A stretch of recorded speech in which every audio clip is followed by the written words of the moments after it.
మీరు కూడా అదే దృష్టితోటి రాజీనామా చేసే అవకాశం ఉందా? పాత్రికేయ మిత్రులందరికీ కూడా నా హృదయపూర్వకమైన నమస్కారాలు తెలియజేస్తా ఉన్నా. ఈరోజు గుంటూరు నగరపాలక సంస్థ కౌన్సిల్ సమావేశం నిర్వహించాలని చెప్పేసి గత 13 రోజుల క్రితం అంటే 8వ తేదీన ఒక పత్రికా సమావేశం ఏర్పాటు చేసి ఆ పత్రికా సమావేశంలో 20వ తారీఖు శనివారం మున్సిపల్ కార్పొరేషన్ కార్యాలయం నందు గల కౌన్సిల్ హాల్ నందు సాధారణ సమావేశం నిర్వహించాలని చెప్పేసి ఆ రోజు అధికారులకి అదేవిధంగా పత్రికల ద్వారా నగర ప్రజలకి కూడా ఆ రోజు తెలియజేయటం కూడా జరిగింది. అది మీ అందరికీ కూడా తెలుసు.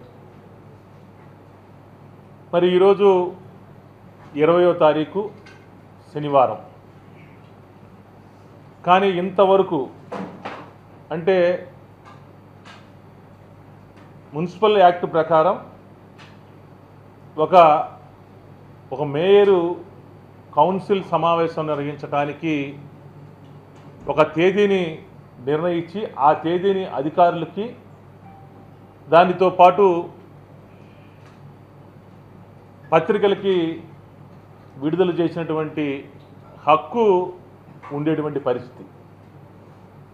కానీ ఈ రోజు వరకు కూడా కనీసం అధికారులు ఈ యొక్క కౌన్సిల్ సమావేశం నిర్వహించడం వల్ల కావాల్సినటువంటి సమాచారం సభ్యులకి కానీ అదేవిధంగా కొత్తగా ఎన్నికైనటువంటి శాసనసభ్యులకి పార్లమెంటు సభ్యులకు కానీ అదేవిధంగా కోఆప్షన్ సభ్యులకి ఎవ్వరికి కూడా సమాచారం అందించలేకపోవటం చాలా దురదృష్టకరమైనటువంటి సంఘటనగా నేను భావిస్తూ ఈరోజు నేను వ్యక్తిగతంగా నిరసన తెలియచేయాలి, నా యొక్క ఉద్దేశాన్ని తెలియచేయాలనేటువంటి ఉద్దేశంతో ఈ అధికారులు చేసినటువంటి ఈ యొక్క తప్పిదానికి నేను ఈరోజు ఒక బ్లాక్ డేగా పరిగణిస్తూ ఈరోజు నల్ల చొక్కా వేసుకొని ఈరోజు నేను ఈ పత్రికల సమావేశం నిర్వహించడం జరుగుతూ ఉంది.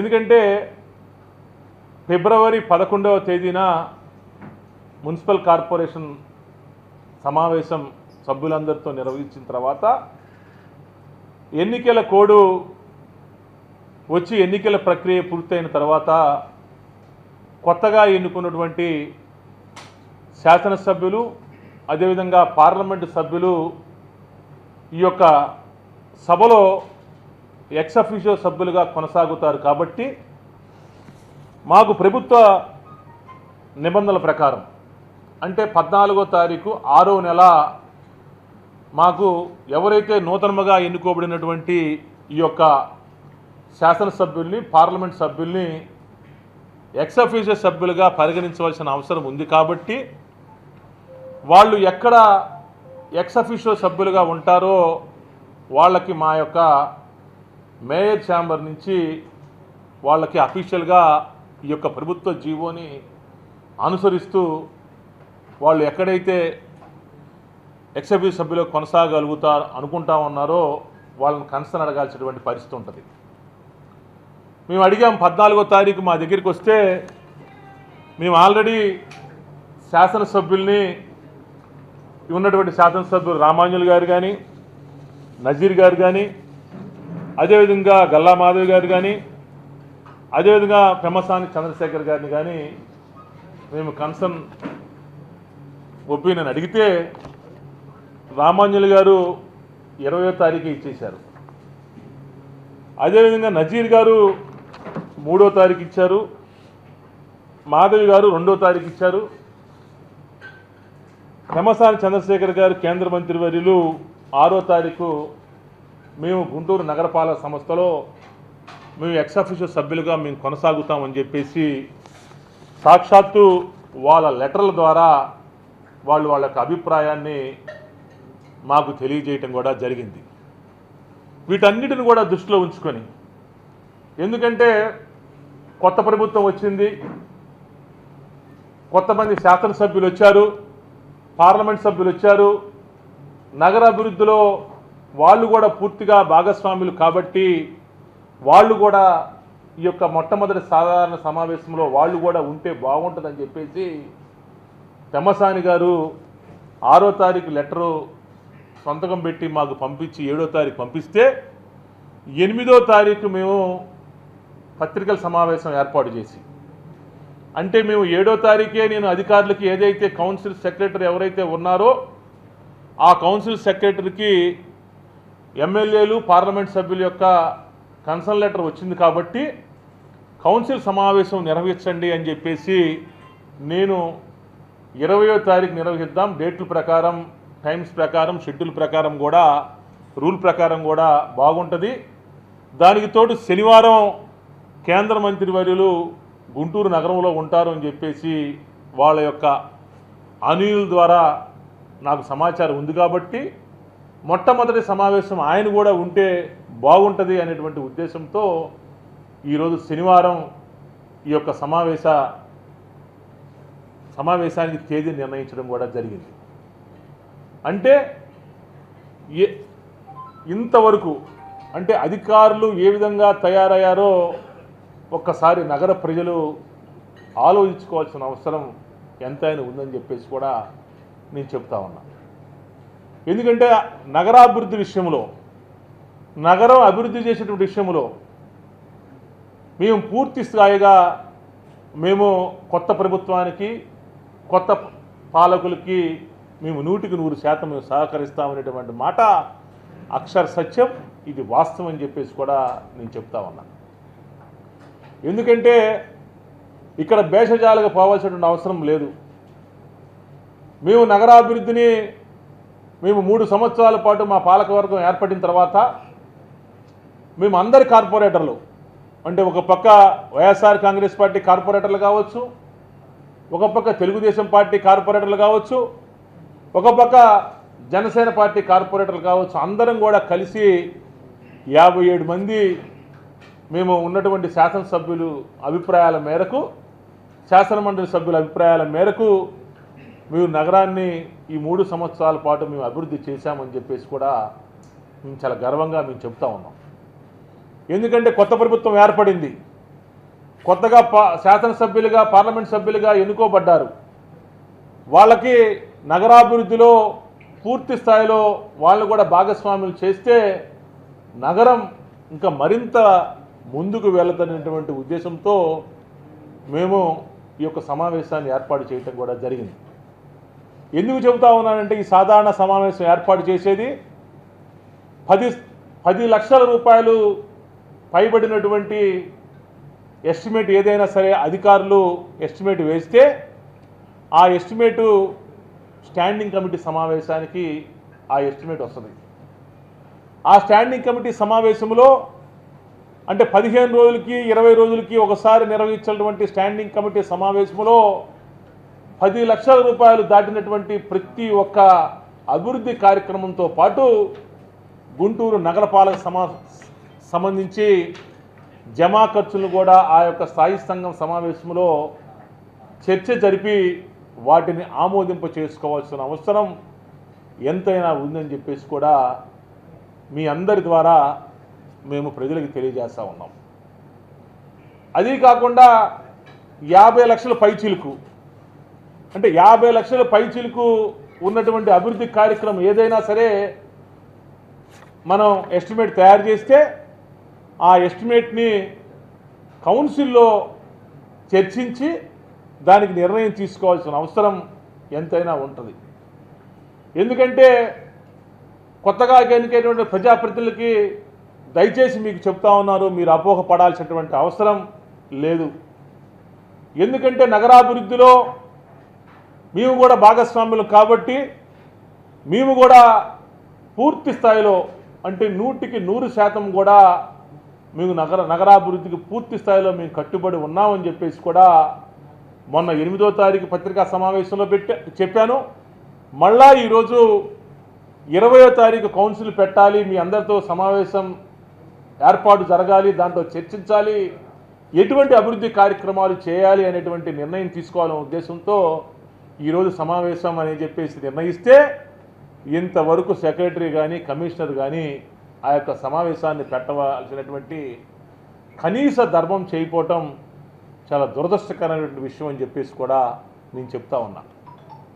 ఎందుకంటే ఈరోజు మీకు తెలుసు రాష్ట్ర వ్యాప్తంగా ఎన్నికలు జరిగినాయి. విజయవాడ నగరపాలక సంస్థ ఈ నెల 10వ తారీఖున కౌన్సిల్ సమావేశం నిర్వహించారు. అదేవిధంగా తిరుపతి అంటే దేవదేవుడు వెంకటేశ్వర స్వామి కొలువై ఉన్నటువంటి తిరుపతి మున్సిపల్ కార్పొరేషన్ సాధారణ సమావేశం కూడా 12వ తేదీన నిర్వహించారు. దానికి కొత్తగా ఎన్నికైనటువంటి శాసనసభ్యులు, పార్లమెంటు సభ్యులు అందరూ కూడా ఆ యొక్క సమావేశంలో పాల్గొని ఆ యొక్క నగరాన్ని ఏ విధంగా అభివృద్ధి చేసుకోవాలో కులంకుశంగా చర్చించడం కూడా జరిగింది. వీటన్నిటిని దృష్టిలో ఉంచుకొని అంటే మాకు ఎందుకంటే ఈ వారం రోజులు సమయం పట్టింది అంటే 3 ఎమ్మెల్యేలు ఆల్రెడీ కన్సర్న్ లెటర్ ఇచ్చారు. కేంద్ర మంత్రిగా ఉన్నటువంటి పెమ్మసాని గారు కూడా కన్సర్న్ లెటర్ ఇస్తే బాగుంటుందనే ఉద్దేశంతో మేము వారి కార్యాలయానికి మా కార్యాలయం అధికారుల ద్వారా మేము కన్సర్న్ లెటర్ పంపిస్తే వారు కూడా ఇన్ టైంలోనే 6వ తారీఖునే వాళ్ళు ఇచ్చారు. వీటన్నిటిని దృష్టిలో పెట్టుకొని శనివారం పూట ఒక సమావేశం ఏర్పాటు చేసి ఈ సమావేశంలో చర్చించి రేపు సోమవారం 22వ తారీఖున అసెంబ్లీ ఉంటుంది కాబట్టి దానికి శాసనసభ్యులు అందరూ వెళ్ళి ముఖ్యమంత్రి గారి మీద రిక్వెస్ట్ చేసి ఏమైనా నిధులు తెచ్చేటువంటి అవకాశం ఉంటుంది, ఈరోజు డిస్కస్ చేయాలనేటువంటి ఉద్దేశంతో మేము ఈ యొక్క సమావేశం ఏర్పాటు చేస్తే ఇంతవరకు కూడా దాని గురించి గౌరవ సభ్యుల్ని ఎవ్వరిని కూడా ఆహ్వాన పత్రిక అందించకపోగా కనీసం వాటికి సంబంధించి ప్రిపరేషన్ చేయకపోవటం చాలా దురదృష్టకరం అని చెప్పేసి కూడా నేను చెప్తా ఉన్నా. ఎందుకంటే అధికారులు ఏ విధమైనటువంటి తప్పుదో పట్టిస్తారో ఒకసారి నగర ప్రజలకు తెలియజేయవలసిన అవసరం ఉందని చెప్పేసి కూడా నేను చెప్తా ఉన్నా. ఎందుకంటే సాక్షాత్తు విజయవాడ నగరంలోనే ఈ నెల 10వ తారీఖున కౌన్సిల్ సమావేశం నిర్వహించారు. విజయవాడతో పాటు తిరుపతి కూడా ఈ నెల 12వ తేదీన సమావేశం నిర్వహించారు. కొన్ని అభివృద్ధి కార్యక్రమాలపై డిస్కస్ చేశారు. ఎందుకంటే చట్టంలో మున్సిపల్ కార్పొరేషన్ యాక్ట్లో 10 లక్షల రూపాయల వరకు మాత్రమే కమిషనర్ గారికి అప్రూవల్ అథారిటీ ఉంటుంది. 10 లక్షలు దాటినటువంటి ఏ ఎస్టిమేట్ అయినా సరే 50 లక్షల రూపాయలు లోపల ఉన్నటువంటి ఎస్టిమేట్ ఏదైనా సరే స్థాయి సంఘం సమావేశంలో చర్చించి ఆమోదింప చేసుకోవాలి.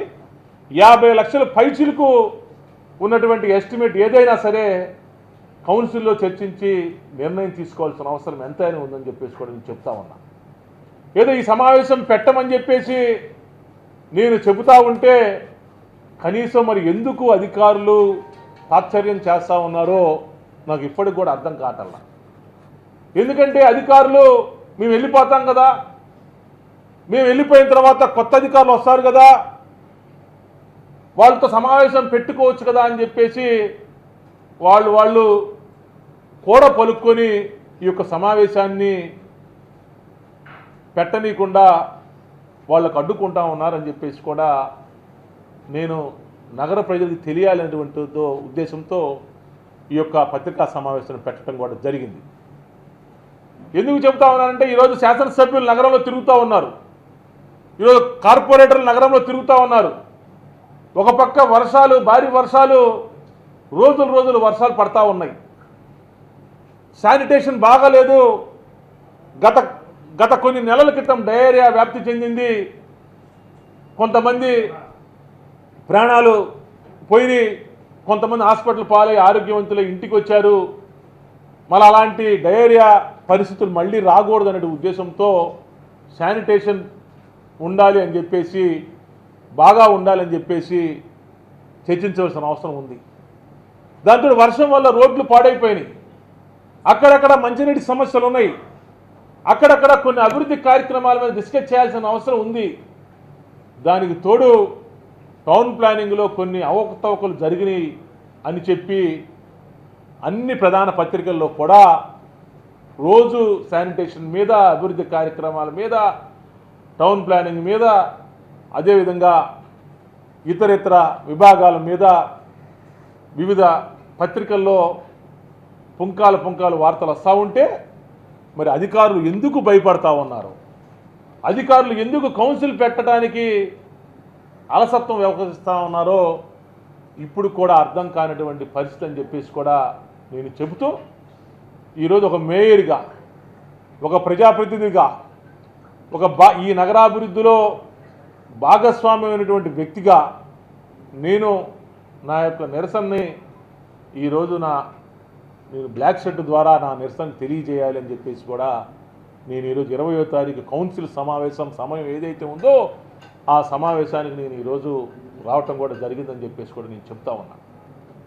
ఎందుకంటే సాక్షాత్తు ఒక కౌన్సిల్ సమావేశం అంటే గౌరవ సభ్యులు అందరం కలుస్తాం, కొత్తగా ఎన్నికైనటువంటి వాళ్ళు కలుస్తారు, కార్పొరేటర్లు కలుస్తారు, ఎక్స్ఎఫ్ఏ సభ్యులు కలుస్తారు, ప్రజలు ఏ విధమైనటువంటి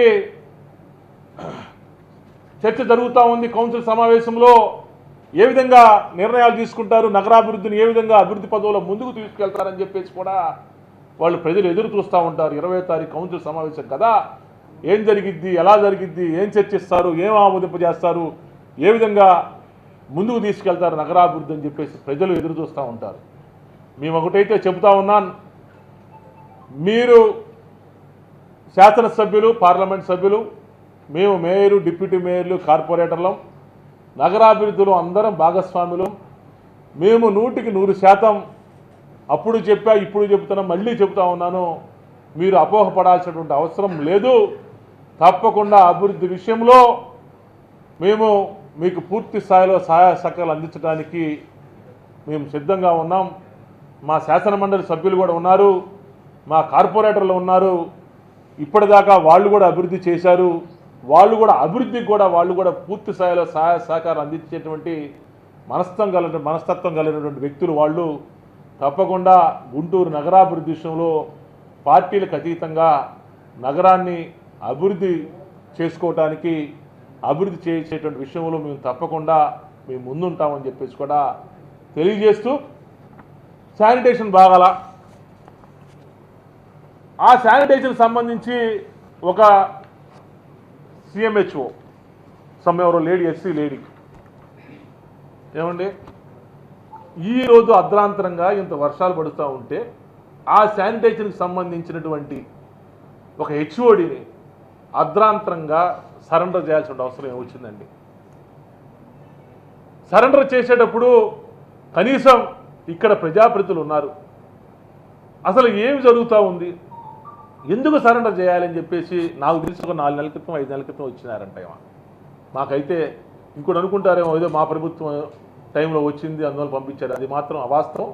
ఎవరో లేడీ, ఎస్సీ లేడీ వచ్చారు, పాపం ఎక్కడో డిఎంహెచ్ఓగా డాక్టర్గా పనిచేసి ఇక్కడ డిఎంహెచ్ఓగా ఒంగోలు చేసి తర్వాత ఇక్కడికి వచ్చారంట. వాళ్ళు అర్ధాంతరంగా ఈ వర్షాలు పడి శానిటేషన్ అధ్వానంగా ఉంది అని చెప్పేసి పత్రికలు వాళ్ళు, ప్రజలు ప్రతిరోజు ఘోషిస్తూ ఉంటే ఆ డిపార్ట్మెంట్కి సంబంధించినటువంటి ఒక ఎస్సీ అధికారిని రాత్రికి రాత్రి ప్రభుత్వానికి సరెండర్ చేయాల్సిన అవసరం ఏముంది చెప్పండి?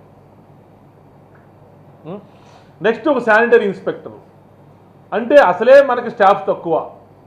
గుంటూరు నగరంలో ఉన్నటువంటి శానిటరీ ఇన్స్పెక్టర్లు చాలామంది తక్కువ. శానిటరీ ఇన్స్పెక్టర్ ప్రసాద్ అని చెప్పేసి ఇంకొక ఎస్టీ అతను అంటే మెయిన్ అధికారులు తప్పు చేస్తే ఆ తప్పుని కప్పిపుచ్చుకోవటానికి కింది స్థాయి అధికారుల్ని సరెండర్లు, సస్పెండ్లు, బదిలీలు ఏమిటండి ఇది? ఇలాంటి సమయంలో ఇలాంటి జరిగాయి. ఒక సమావేశం అంటే పాత పాలకవర్గం, కొత్తగా ఎన్నికైనటువంటి ప్రజాప్రతినిధులు అందరితో ఒక కౌన్సిల్ సమావేశం అనేది ఒక నగరాభివృద్ధికి సంబంధించి ఒక నిర్ణయాలు తీసుకోవాల్సినటువంటి సందర్భం ఆ సమావేశం. ఆ సమావేశంలో కొన్ని డిస్కషన్లు వస్తాయి, కొన్ని అభిప్రాయాలు పంచుకుంటాం, మీడియా ఉంటుంది, పాలకవర్గ సభ్యులు ఉంటారు, ఎక్స్ఎఫ్ఏ సభ్యులు ఉంటారు, అధికారులు ఉంటారు, ప్రజలు మొత్తం గమనిస్తూ ఉంటారు ఏమేమి అభివృద్ధి కార్యక్రమాలు చేస్తారు అని చెప్పేసి. ఇక్కడ అధికారులు తప్పిదం ఏ విధంగా చూపిస్తూ ఉన్నారంటే ఇక్కడ పాలకవర్గం నగరాభివృద్ధికి సహకరించట్లేదనేటువంటి అభిప్రాయాన్ని తీసుకురావాలనేటువంటి భాగంగా ఈరోజు కౌన్సిల్ సమావేశం పెట్టకుండా వాళ్ళు తాత్సర్యం చేస్తూ ఉన్నారు. నేను ఒకటైతే ముఖ్యమంత్రి గారిని కోరుతా ఉన్నా, దయచేసి చెప్తా ఉన్నా, ఈ అధికారులు ఏదైతే తప్పిదాలు చేశారో, ఎందుకంటే ప్రతి నెల 15 రోజులకి 20 రోజులకు ఒకసారి ఒక స్థాయి సంఘ సమావేశం నిర్వహించవలసిన అవసరం ఉంది. మున్సిపల్ కార్పొరేషన్లో ఒక చీపిరి కొన్నా కూడా, లేకపోతే ఒక అధికారి సంబంధించి ఏదైనా సరే మనం ఒక అభివృద్ధి కార్యక్రమంలోగా చేయాలనుకున్నా కూడా 15-20 రోజులు ఒకసారి ఒక స్థాయి సంఘ సమావేశం నిర్వహించవలసిన అవసరం ఉంది. దానికి సంబంధించి ఎజెండాని తయారు చేయాల్సిన అవసరం ఉంది. కానీ ఇంతవరకు ఈ స్థాయి సంఘ సమావేశం పెట్టాలని చెప్పేసి ప్రియాంబుల్ తయారు చేసినటువంటి దాఖలాలు ఏ విధంగా ఖర్చులు పెడుతున్నారు, ఏ విధంగా ఈ యొక్క నిధులు మళ్లింపు జరుగుతూ ఉంది, ఏ విధంగా నిధులకు సంబంధించినటువంటి బదలాయింపులు జరుగుతూ ఉన్నాయి, ఏ విధంగా నిధులు ఖర్చు వగేరాలు ఏ విధంగా ఉన్నాయి అని చెప్పేసి ఎప్పటికప్పుడు గౌరవ సభ్యుల దృష్టికి, స్థాయి సంఘం దృష్టికి తీసుకురావాల్సిన అవసరం ఉంది. ఇంతవరకు తీసుకురావడం గల కారణం ఏంటి? కౌన్సిల్లో చర్చించవలసినటువంటి అవసరం ఉంది. ఒక పక్క విజయవాడలో కౌన్సిల్ సమావేశం జరిగింది, ఒక పక్క తిరుపతిలో కౌన్సిల్ సమావేశం జరిగింది, ప్రధానమైన 2 నగరాల్లో కౌన్సిల్ సమావేశం జరిగింది. ఎందుకు అంటే అధికారులు దులుపుకొని వెళ్ళిపోదామనే. ఈ కౌన్సిల్ సమావేశానికి ముందే మనం దులుపుకొని వెళ్ళిపోతాం కదా, అక్కడ మనకు సమాధానం చెప్పడానికి మనం ఉండం కదా, మనకు దేనికి అని చెప్పేసి మనం వెళ్ళిపోయిన తర్వాత వాళ్ళు తిప్పవాళ్ళు పడతారులే అనేటువంటి ఉద్దేశం అనేక వాళ్ళ అధికారులది. నేను చెబుతా ఉన్నాను, తప్పకుండా నేను న్యాయ పోరాటం చేస్తాను. నేను ప్రభుత్వ పెద్దల దృష్టికి కూడా నేను లిఖితపూర్వకంగా నేను చెప్తాను. ఆల్రెడీ రాత్రి కలెక్టర్ గారితో కూడా నేను మాట్లాడటం కూడా జరిగింది. కలెక్టర్ గారికి కూడా ఇక్కడ జరుగుతున్నటువంటి పరిణామాలు మొత్తం కలెక్టర్ గారి దృష్టికి కూడా రాత్రి నేను తీసుకెళ్లాను. కలెక్టర్ గారు కూడా సానుకూలంగా స్పందించారు. నేను ప్రభుత్వ పెద్దల దృష్టికి తీసుకెళ్తాను. తప్పకుండా ఈ అధికారులు చేస్తున్నటువంటి ఈ నిర్లక్ష్య ధోరణికి తప్పకుండా నేను న్యాయ వ్యవస్థ ద్వారా నేను పోరాటం చేస్తానని చెప్పేసి కూడా చెప్తూ, మరి ఎన్ని రోజులు వాళ్ళు అధికారులు ఈ యొక్క సమావేశం నిర్వహించడానికి సహకరించరో అది వాళ్ళ యొక్క విజ్ఞతకి నేను వదిలేస్తా ఉన్నాను. చట్ట ప్రకారం తప్పకుండా న్యాయ వ్యవస్థని కలిసి కౌన్సిల్ సమావేశం నిర్వహించి నగరాభివృద్ధికి పూర్తి స్థాయిలో మేము సహకరిస్తాం మా పాలకవర్గం అని చెప్పేసి మీరు అనుకోవాల్సిన అవసరం లేదు. దయచేసి మా కార్పొరేటర్సు అందరం కూడా మేమందరం కూడా నగరాభివృద్ధికి 100% సహకరిస్తాం, సహకరించబోతా ఉన్నామని చెప్పేసి కూడా స్పష్టంగా మరొక్కసారి నేను చెప్తా ఉన్నా. లేదండి, తిరుపతిలో ఎవరు వెళ్ళలేదండి, తిరుపతి వెళ్ళలేదు. మీరు వెరిఫై చేసుకోండి సార్.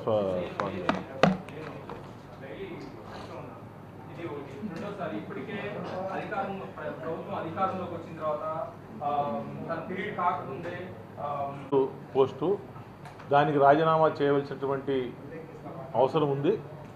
ఇది ఎలక్టెడ్ బాడీ, దీనికి ఒక పీరియడ్ ఉంటుంది, దీనికి ఒక చట్టం ఉంటుంది, దీనికి ఒక రూల్ పొజిషన్స్ ఉంటాయి. ఆ రూల్ పొజిషన్ ప్రకారం పోవాల్సిన అవసరం ఉంది. కావాలంటే ఒకసారి రూల్స్ మీరు చెక్ చేసుకోండి. అది చెప్పేదండి. ఇప్పుడు అధికారులు కూడా మీకు సహకరించలేదని మీరే ఆవేదన వ్యక్తం చేసిన పరిస్థితి నెలకొంది. ఈ నేపథ్యంలో బ్యాక్గ్రౌండ్గా వేరే వాళ్ళు ఎవరైనా సరే టీడీపీ ప్రభుత్వం అధికారంలోకి వచ్చింది కాబట్టి ఎవరైనా నడిపిస్తున్నారని మీరు అనుకుంటున్నారు? అసలు కౌన్సిల్ చెప్పానండి సార్, కౌన్సిల్ సమావేశం అనేది పెట్టవలసిన అవసరం నాకు ఉంది. కౌన్సిల్ సమావేశాన్ని నిర్వహించాలి అని చెప్పేసి అవసరం కొత్తగా ఎన్నికైనటువంటి ప్రజాప్రతినిధులకు ఉంది, ప్రభుత్వానికి ఉంది. ఎందుకంటే నేను ఇప్పుడే చెప్పాను నేను మీకు, 50 లక్షల రూపాయలు ఎస్టిమేట్ ఏదైనా సరే ఆమోదం పొందాలి అంటే కౌన్సిల్ సభ్యులందరూ కలిపి ఆమోద ముద్ర వేస్తేనే ఆ యొక్క అభివృద్ధి కార్యక్రమానికి శ్రీకారం చుట్టం తెలుసా. ఎందుకంటే ఇప్పుడు ఆగండి, శాసనసభ్యులు ఆల్రెడీ నగరంలో తిరుగుతూ ఉన్నారు, ప్రతిరోజు కూడా వాళ్ళు పర్యటిస్తూ ఉన్నారు. పర్యటించేటప్పుడు కొన్ని సమస్యలు ప్రజలు వాళ్ళ దృష్టికి తీసుకెళ్తారు. అదేవిధంగా కార్పొరేటర్లు తిరుగుతూ ఉంటారు నగరంలో వాళ్ళ యొక్క డివిజన్లో, వాళ్ళు కొన్ని సమస్యలు వాళ్ళ దృష్టికి తీసుకెళ్తారు. తీసుకెళ్ళినప్పుడు అవి ఏదో తీసుకెళ్ళాం అధికారులకు చెప్పేశామంటే కుదరదు. వాళ్ళు ఒక ఎస్టిమేట్ తయారు చేసిన తర్వాత 10 లక్షలు దాటినటువంటి ప్రతి ఒక్కటి ఎస్టిమేటు ఈ స్థాయి సంఘం సమావేశానికి రావాలి. 50 లక్షలు దాటినటువంటి ప్రతి ఒక్క ఎస్టిమేటు కౌన్సిల్కి రావాలి. కౌన్సిల్ డిస్కస్ చేయాలి. ఇప్పుడు వాళ్ళు ఊరికినే తిరగడానికి కాదు కదా, వాళ్ళు అభివృద్ధి చేయాలనేటువంటి తలంపుతో ఉన్నారు కదా. మేము అభివృద్ధికి సహకరించాల్సినటువంటి ఆలోచనతో మేము ఉన్నాం కదా. కౌన్సిల్లో పెట్టాల్సిన అభివృద్ధి కార్యక్రమానికి దేనికైనా సరే మేము సహకరిస్తామని చెప్పేసి మేము ఒక పక్క చెబుతా ఉన్నాం కదా. అధికారులు ఎందుకు కౌన్సిల్ సమావేశం పెట్టడానికి తాత్సర్యం వ్యవహరిస్తూ ఉన్నారని చెప్పేసి నేను ఈరోజు క్వశ్చన్ చేస్తాను.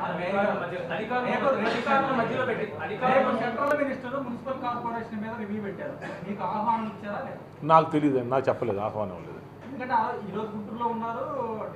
ఎస్, నేను ఇందాక కూడా చెప్పా.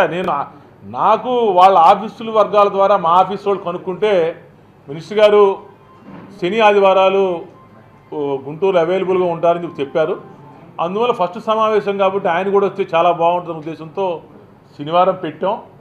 కాకపోతే మా అధికారులు దురదృష్టం, మా అధికారుల యొక్క నిర్లక్ష్యం అని చెప్పేసి కూడా నేను చెప్తా ఉన్నాను.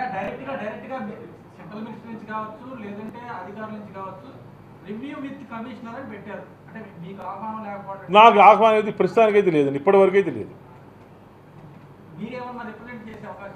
నేనే రిప్రజెంటేటివ్ అదే 100% చెప్పా, పత్రికా ముఖంగానే చెప్పాను కదా.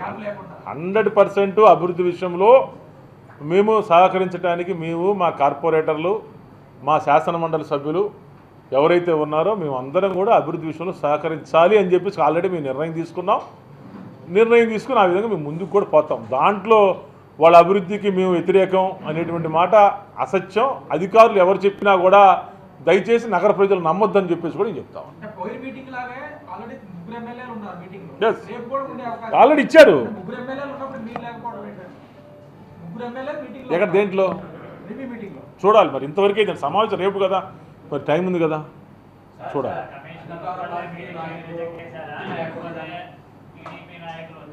లేదు అదే నేనైతే ఉండదు అనుకుంటున్నాను నేను. ఎందుకంటే నేను చెబుతానండి సార్, అంటే ఒకటి దీంట్లో చట్టంలో ఏముంటుందంటే అసెంబ్లీ పార్లమెంటు ఉన్నప్పుడు ఈ మీటింగు కండక్ట్ చేయకూడదు.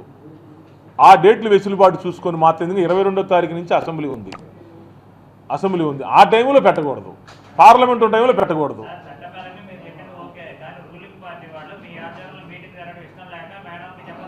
సరే, నేనైతే అనుకోవట్లేదు అట్లా. ఎందుకంటే అభివృద్ధి కార్యక్రమాలు చేయాల్సినటువంటిది ఊరికి నేను కూర్చొని చర్చించేది. ఎన్ని చేసుకుంటారు సార్, ఎన్ని చేస్తారు చెప్పండి సార్. ఇంత పెద్ద నగరానికి 10 లక్షల రూపాయల లోపల ఎస్టిమేట్లు ఎన్ని చేస్తారు సార్ చెప్పండి. 10 లక్షల రూపాయల ఎస్టిమేట్కి లక్ష రూపాయల ఎస్టిమేట్కి ఒకే ప్రొసీజరు, 10 కోట్ల రూపాయల ఎస్టిమేట్కి ఒకే ప్రొసీజరు.